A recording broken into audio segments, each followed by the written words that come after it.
ध्यान दीजिए टाइप 1। आज हम लोग टाइप 1 कंपाउंड इंटरेस्ट का टाइप 1 पढ़ेंगे, ठीक है ना। तो देखिए हम आप लोग को बेसिक जो कॉन्सेप्ट है वीडियो नंबर 1 में हम बता चुके हैं। तो जो बेसिक चीज हम बताए हैं उसको बस आपको ध्यान में रखना है, याद रखना है। अगर वो आप ये अच्छी तरह से याद रखते हैं तो कंपाउंड इंटरेस्ट का कैसा भी क्वेश्चन हो आप एकदम सेकंड में बनाएंगे। तो चलिए हम लोग देखते हैं। देखिए क्वेश्चन क्या कह रहा है, पहला नंबर कह रहा है 5,000 रुपये की राशि पर 10% प्रति। ये सबसे पहले आप जानिए कि 5,000 रुपये ये क्या है। ये 5,000 रुपया क्या है? ये 5,000 रुपये की राशि यानी पी है। पी का मतलब प्रिंसिपल यानी मूलधन है। 5,000 रुपया की राशि पर 10% प्रति वार्षिक दर से 3 वर्षों का चक्रवृद्धि ब्याज कितना होगा। देखिए हमको 3 वर्ष का चक्रवृद्धि ब्याज ज्ञात करना है, ठीक है। तो 3 वर्ष का चक्रवृद्धि ब्याज ज्ञात करने के लिए आप लोगों को फॉर्मूला बताए थे पावर 3, उसके बाद से r² t गुणा करना है। और गुणा करने के बाद से हमको दशमलव कितना अंक पहले 1 2 3 4 अंक पहले हम लोग को पॉइंट बैठाना है और उसके बाद से RT गुणा करना है। यही ना ट्रिक बताए थे। तो पीछे वाला नहीं भूलना है। अगर आप लोग पहली बार मेरा वीडियो ये देख रहे हैं तो सबसे पहले वीडियो नंबर 1 देखिए।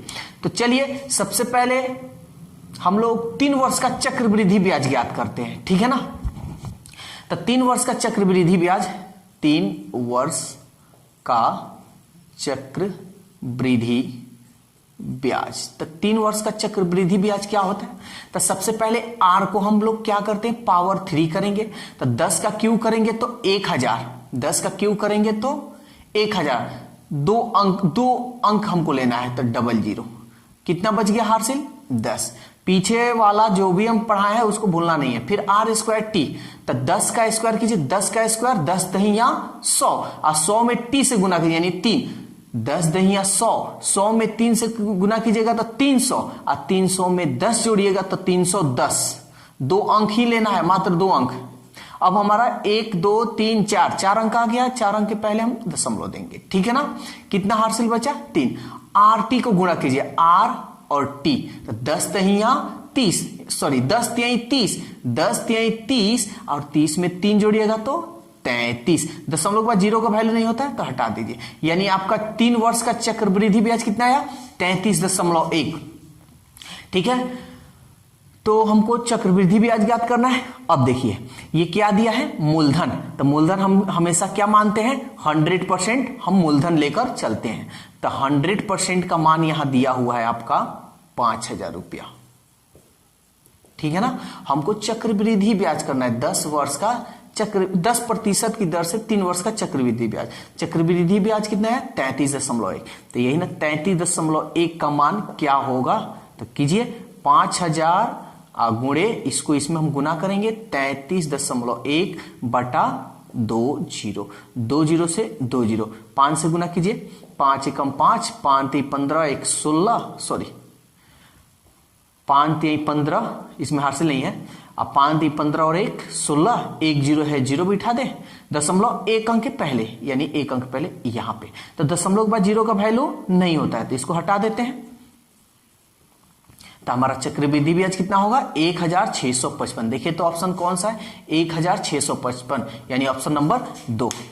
तो देखिए वीडियो नंबर आप 1 अगर देखे हैं अच्छी तरह से समझ में आ गया तो आपके लिए कंपाउंड इंटरेस्ट कोई भारी नहीं लगेगा, एकदम इजी होगा। चलिए तो क्वेश्चन नंबर 2 देखते हैं। अब क्या कह रहा है चक्रवृद्धि ब्याज पर उत्तरोत्तर वर्षों के लिए दर 4% और 5% वार्षिक है। 4%, 5% वार्षिक है। तो ज्ञात करो कि 2 वर्ष का मिश्रधन। तो 1 वर्ष ये और 1 वर्ष ये। तो 1 वर्ष 2 वर्ष का मिश्रधन कितना होगा। यानी मिश्रधन यानी हमको अमाउंट ज्ञात करना है। यदि मूलधन दिया है इतना तो मिश्रधन हमको ज्ञात करना है यानी अमाउंट, ठीक है ना, यानी मिश्रधन। और मिश्रधन किसे कहते हैं आप लोग अच्छी तरह जानते हैं, P+I, प्रिंसिपल और इंटरेस्ट यानी मूलधन और ब्याज को मिलाकर। तो ध्यान दीजिए, तो हमको मिश्रधन ज्ञात करना है यानी अमाउंट ज्ञात करना है। तो एक बात बताइए, पहले हम कर्ज लेंगे उसके बाद देंगे, यानी बाद वाला निकालना है। क्या? बाद वाला निकालना है। तो जब बाद वाला निकालना है तो चलिए 25,000 और बाद वाला निकालना है, ठीक है ना? क्या? बाद वाला निकालना है। तो ध्यान दीजिएगा, बहुत सारा उपाय है इसका बनाने का। 4% पहले वर्ष का, तो होल वैल्यू निकालिए आप पहले, होल वैल्यू, ठीक है? तो होल वैल्यू 4% का क्या होगा? 4/100, 4 दूनी 8, 4 5 20, 1/25। तो ये जो निकला है आपका ब्याज निकला। आपको निकालना है मिश्रधन, तो अधिक होगा, ब्याज और मूलधन को जोड़कर देगा तो अधिक होगा। तो 25 में 1 जोड़ दीजिए, तो 25 और 1 26/25, ये 4% का मिश्रधन हो गया। फिर 5%, 5 दूनी 10, 1/20, इसको जोड़ दीजिए क्योंकि मिश्रधन अधिक होगा। 20 और 1 21/20, ध्यान दीजिएगा, इतना हो गया। और ये होल वैल्यू हम निकाले हैं, होल वैल्यू निकाले हैं। तो हमारा ये जो क्वेश्चन पूछ रहा है बाद वाला पूछ रहा है, यानी मिश्रधन बाद में होता है, लेने के बाद, पैसा लेने के बाद होता है। तो जब मिश्रधन पूछ रही यानी बाद वाला मान निकालने को कह रहा है। यहां बाद वाला अगर मान निकालने को कहे तो जैसे है वैसे आपको गुणा कर देना है। अगर पहले वाला मान कहता निकालने को, कह देता कि मूलधन ज्ञात कीजिए, तो ठीक इसको हम पलट देते हैं, ठीक है ना? तो वैसा हम क्वेश्चन हम बताएंगे आप लोगों को। चलिए सबसे पहले ये हम काम कर लेते हैं। तो 26/25 गुणे 21/20, ठीक है?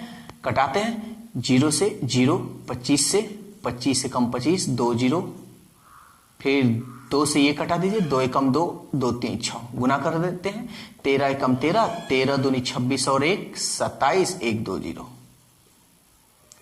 यानी अमाउंट हमारा कितना होगा? 27,300 रुपया। देखिए तो ऑप्शन किस में है? 27,300, यानी ऑप्शन 2 में है। तो ये तो आपका मेथड हो ही गया, और भी इसका मेथड है, अगर देखना चाहते हैं तो देख लीजिए, वो भी मेथड बता दे रहे हैं, इसको मिटा रहे हैं। तो ये होल वैल्यू से निकाल सकते हैं, ये भी आपका एक तरीका हो गया। एक दूसरा तरीका निकालते हैं,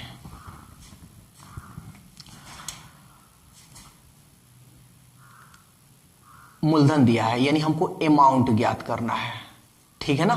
तो अमाउंट ज्ञात करना है 25,000, ठीक है ना? तो ध्यान दीजिए, आप चाहें तो 4% का निकाल सकते हैं, 4/100, तो वो ब्याज निकलेगा। फिर इसका निकाल सकते हैं 25,000 का, 5% का ब्याज, तो वो ब्याज निकलेगा। और एग्जाम में देखिए हम लोग के पास समय नहीं रहता, इसलिए हम लोग थोड़ा फास्ट करते हैं। तो ध्यान दीजिएगा, ये आपका ब्याज है। अब मूलधन हमेशा क्या हम मानते हैं? 100। तो 100% तो कर्ज आपने लिया था, 4% आपको ब्याज देना था। टोटल कितना परसेंट दीजिएगा? तो P और CI यानी इंटरेस्ट, कंपाउंड इंटरेस्ट, यानी मूलधन और कंपाउंड इंटरेस्ट यानी ब्याज, मूलधन और ब्याज को जोड़ देते हैं तो हमारा A का मान निकलता है। तो ये मेरा हो गया मूलधन और ये हो गया मेरा ब्याज। तो ये मूलधन और ब्याज हो गया, तो हमारा A हो गया, तो ये हो गया मेरा मूलधन और ये हो गया मेरा ब्याज। तो 100 और 4 यानी 100 प्लस 4 कितना हो जाएगा? 104, यानी 104%, यानी 104/100, ठीक है? ऐसे भी कर सकते हैं, प्रतिशत है तो बटा 100, 100 आपका तो मूलधन है, आप 5% ब्याज है, तो 100 में 5 जुड़िएगा तो कितना होगा? 105/100। आप ऐसे भी बना सकते हैं, और भी तरीका है, लेकिन देखिए ज्यादा तरीका जानना भी जरूरी नहीं है। जो इंपॉर्टेंट है, जो शॉर्टकट है, जो कॉन्सेप्ट है, कॉन्सेप्ट से है, उसी को आप लोग उसी से मतलब बनाइए, प्रैक्टिस कीजिए। 2 0 से 2 0 कट गया, 25 से कम 25 0, अब 25 चौके 100, 4 से ये कटा दीजिए, 4 दूनी 8, 2 4 छक 24, 26 में 105 से गुना कर लीजिए, 105 और 26, 6 पचे 30, 6 एकम 6, 2 पचे 10, 2 एकम 2, 0 3, 6 एक 7 2, 27 30, एक जीरो छोड़े थे 0, तो 27,300 रुपया है, जो देखिए 27,300 रुपया। तो आप ऐसे भी बना सकते हैं, ठीक है ना। तो हम दोनों मेथड बता दिए, लेकिन आपके लिए ज्यादा बेनिफिट यही होगा होल वैल्यू से निकाले। जो फर्स्ट हम मेथड बताएं वो आपके लिए बहुत बेहतरीन मेथड है। चलिए क्वेश्चन नंबर 3 देखते हैं। देखिए ये क्या कह रहा है, कह रहा है 10% चक्रवृद्धि ब्याज पर 3 वर्ष में कोई राशि 5,324 हो जाती है। देखिए 3 वर्ष के बाद यानी समय के बाद दे रहा है, तो जब समय के बाद देगा ना तो ये हमेशा अमाउंट होगा। अमाउंट मतलब मिश्र धन, जिसको हम लोग मूलधन और आई यानी इंटरेस्ट को जोड़कर कहते हैं, ठीक है ना। तो ये अमाउंट दिया है, सबसे पहले हम अमाउंट निकालते हैं। तो ये तो हम जानते हैं कि जो मेरा धन है वो 100% है, मूलधन हमेशा 100% लीजिएगा। तो 10% की दर से 3 वर्ष का चक्रवृद्धि ब्याज आप पहले बताइए। तो अभी हम लोग निकाले हैं 33.1%। देखिए आप लोग इसको इतना मतलब बनाइए कि आपको सब याद हो जाए, ठीक है, यानी कंपाउंड इंटरेस्ट।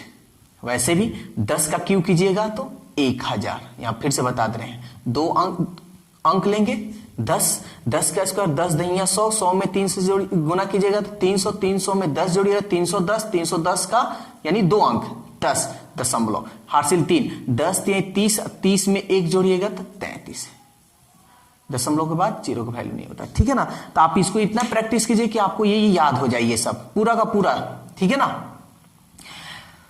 10 तक हम लोग को याद करना है, 1 2 3 यानी 10 तक, 2 वर्ष का और 3 वर्ष का, बस इससे आज ज्यादा पूछता नहीं है। 33.1 ये क्या निकला आपका, इंटरेस्ट निकला।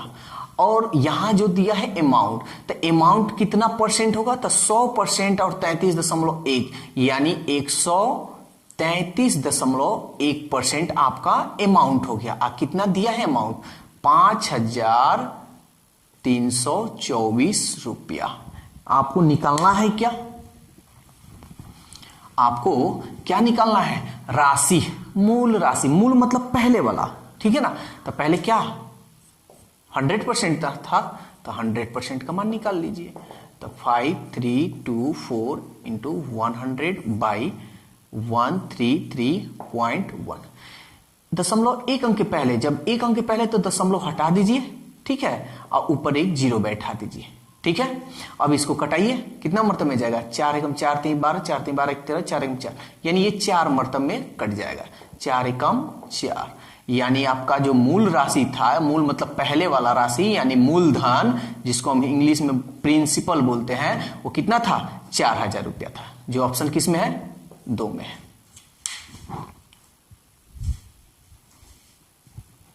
चलिए क्वेश्चन नंबर 4 देखते हैं। यह क्या कह रहा है, कह रहा है कोई धन राशि 4% वार्षिक चक्रवृद्धि ब्याज की दर से 2 वर्षों में 1,352 रुपये। देखिए समय के बाद दे रहा है, जब भी समय के बाद रहे वो आपको याद रखना है, वो किसका मान होगा, अमाउंट यानी मिश्र धन, ये अमाउंट है। तो चलिए चक्रवृद्धि ब्याज की दर से हम भी अमाउंट ज्ञात कर लेते हैं। तो 4% की दर से 2 वर्षों का, पहले हम 4% की दर से 2 वर्ष का चक्रवृद्धि ब्याज ज्ञात करेंगे। तो क्या होता है, आर का स्क्वायर 4 चौके 16, 2 वर्ष का है, तो यहां 2 अंक पहले। देखिए आप अगर वीडियो नंबर 1 नहीं देखें तो पहले देख लीजिए, ठीक है ना। ये वीडियो नंबर 2 है, तो पहले आप 1 देखिए, तब ये आपको अच्छी तरह समझ में आएगा। 4 चौके 16 और 4 दूनी 8, यानी इंटरेस्ट आपका कितना हो गया, 8.16, और हमारा जो मूलधन राशि है, जो धन है, कितना है, 100%। तो ये तो अमाउंट है। तो अगर हम यहां पूछे कि कितना परसेंट ये अमाउंट है, ये कितना परसेंट है, तो 100 और 8.16 यानी 108.16% का ये अमाउंट दिया है। ये भी अमाउंट और ये भी अमाउंट, ठीक है ना। अब हमको निकालना है किसका मान, 1352, ठीक है। अब हमको कर रहा है वो धन राशि, धन मतलब आपका धन कितना था 100%, तो 100% का मान निकाल लीजिए। तो 1352 इसको इसमें गुना कीजिए 100 बाई 108.16, ठीक है ना। कितने अंक पहले है, 1 2 2 अंक पहले, तो आप इसको दशमलव को हटा दीजिए और ऊपर 2 जीरो बैठा लीजिए, ठीक है। चलिए तो अब हम लोग इसको कटाते हैं, किससे कटेगा, 4 से, 4 दूनी 8, 2 4 सत्ते 28, नहीं जाएगा, एक और अंक लेंगे तो 0, 4 चौके 16, यहां कटा दीजिए, 4 दूनी 8, 4 दूनी 8, 2 4 पचे 20, 1 2 2 0, फिर ये 4 से कटाइए, 4 6 24, 3 30, 4 सत्ते 28, 4 6 24, इसको कटा लीजिए, 4 6 24, 4 दूनी 8, 4 5 20, ये देखिए तो इससे कट रहा है क्या, 2 से कट रहा है, 2 6 12, 2 14, 1 15, 2 6 12 और 1 13, ये 2 मर्तब में कट रहा है। अब इसको गुना कर लीजिए, 2 5 10, 2 दूनी 4 और 1 5, 2 6 12, 1250 रुपया आपका क्या था, धन था, 1250, देखिए तो 1250 जो ऑप्शन 4 नंबर में है, ठीक है। तो ये आपका क्वेश्चन नंबर 4 था। चलिए क्वेश्चन नंबर 5 देखते हैं। कह रहा है किसी निश्चित धनराशि पर 5% वार्षिक दर से 2 वर्षों का चक्रवृद्धि ब्याज, यहां देखिए ये कह दे रहा है कि 2 वर्षों का ये चक्रवृद्धि ब्याज है। अगर ये नहीं कहता, अगर ये चक्रवृद्धि ब्याज की यहां बात नहीं करता तो 2 वर्षों में इतना रुपया हो जाता तो क्या हो जाता, ये अमाउंट हो जाता। लेकिन यहां कह रहा है चक्रवृद्धि ब्याज 328 यानी CI है, ये इंटरेस्ट है। तो धनराशि, आपका धनराशि हमेशा क्या होगा, 100% का मान आपको ज्ञात करना है। तो ये देखिए सबसे पहले तो हम ये इंटरेस्ट दिया है, चक्रवृद्धि ब्याज दिया है, तो कितना प्रतिशत का ये चक्रवृद्धि ब्याज है ये ज्ञात करते हैं। तो चलिए ज्ञात करते हैं। तो 2 वर्ष का 25, 2 अंक के पहले दशमलव बैठाते हैं, अब 5 दूनी 10, यानी 2 वर्ष का चक्रवृद्धि ब्याज 10.25% है, ठीक है। देखिए हम ये बार बार बोल रहे हैं कि अगर मेरा वीडियो ये पहली बार आप देख रहे हैं तो नहीं आपको समझ में आएगा। सबसे पहले आपको वीडियो नंबर 1 देखना होगा इसको समझने के लिए, ठीक है ना। कैसे इसको ये इंटरेस्ट हम निकाल दे रहे हैं, कंपाउंड इंटरेस्ट, वीडियो नंबर 1 में हम सब डिटेल्स की बताए हैं। तो इंटरेस्ट इतना हो गया, 5% की दर से 2 वर्ष का इंटरेस्ट कितना परसेंट आ रहा है, 10.25% आ रहा है। और ब्याज कितना दिया है चक्रवृद्धि ब्याज रुपया में, 328, तो यही इसका मान 328 रुपया हो जाएगा। तो कह रहा है आपका धनराशि यानी 100% का मान बताइए, तो 100% का मान निकाल लीजिए, 328 इंटू 100 बाई 10.25, यहां दशमलव आ गया, 1 2 अंक के पहले ना हटा दे और ऊपर 2 जीरो बैठा दे, कटे सो कटाइए, 5 से कटेगा, 5 दूनी 10, नहीं जाएगा, 1 जीरो देंगे, 1 5 25, फिर ये 5 दूनी 10, 1 2 3, 1 2 3, फिर ये 5 से कटेगा, 5 चौके 20, 5 एकम 5, फिर 5 चौके 20, 2 जीरो, ये देखिए तो 8 मरतबे में 8 एकम 8, 8 चौके 32, 41 अट्ठे 328, 8 चौके 32 00। तो आपका जो धन राशि है कितना है, 3200 या 3200, 3200 जो ऑप्शन 3 में है, ठीक है ना। तो ये आपका कंपाउंड इंटरेस्ट यानी चक्रवृद्धि ब्याज का कुछ क्वेश्चन आप लोगों को करा दिए, जो 5 क्वेश्चन आज हम कराए हैं। तो इस पे आप लोग कुछ प्रैक्टिस कीजिए, जो भी आपके पास बुक है उससे आप बनाइए, एकदम आसानी तरीका से बनेगा, कोई दिक्कत नहीं होगा। अगर कोई दिक्कत होता है तो कमेंट्स कीजिए, और अगला क्लास हम लोग कल देखेंगे, यानी 5 के बाद आगे हम लोग 6 नंबर कल से देखेंगे।